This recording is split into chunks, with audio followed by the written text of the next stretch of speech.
I want to tell you a tale of a very unusual object that was used to save an entire town. In Utah, 1865, in the city of Panguitch, they were experiencing a very severe winter. Think of snowdrifts so deep it clogs the streets, or the snow being so high that you have difficulty walking from home to home. Doing anything outside is extremely difficult. The population of Panguitch is worried they may have insufficient food to survive the winter. The leadership of the town arranged for a group of men to travel 110 miles north to Gunnison to get supplies and bring them back to save their own town.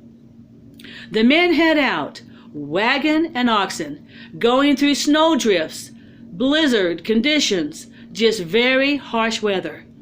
Some of us may have experienced harsh weather while driving. The windows are frosted, the road is slippery, and we might have even experienced a whiteout where we can't even see our surroundings.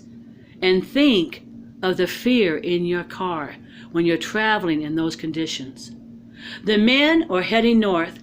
They're struggling in the harsh conditions, so much effort, and finally they just can't reach Gunnison. They turn around and come back. A second group of men, 7 men, is given the assignment: head west across a mountain range, 40 miles to the town of Parowan. Get supplies, bring them back.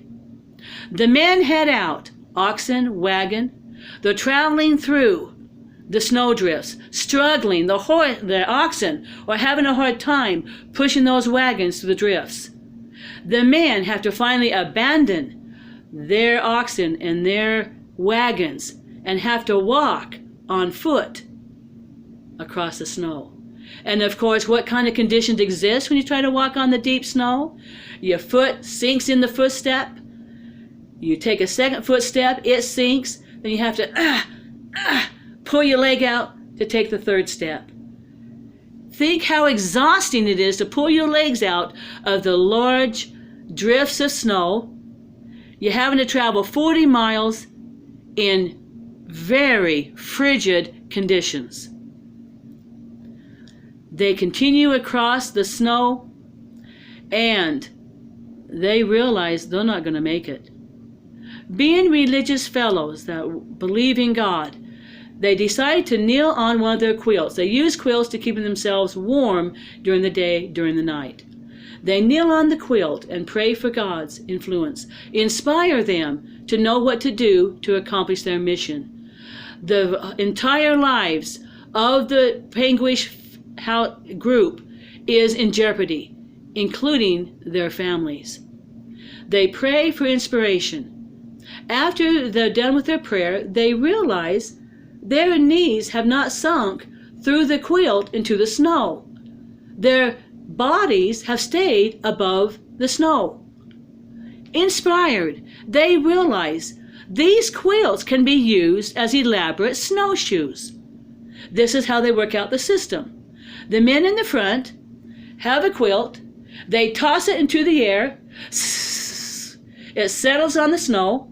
They walk across the quilt, get another quilt, toss it, it settles. They walk across the quilt. The men in the back grab the quilts, move them to the front, and this creates an elaborate snowshoe system. Quilt, quilt, quilt, quilt, quilt.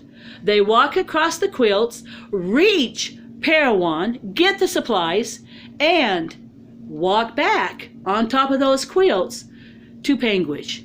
They survive the winter, all because of quilts. Thank you.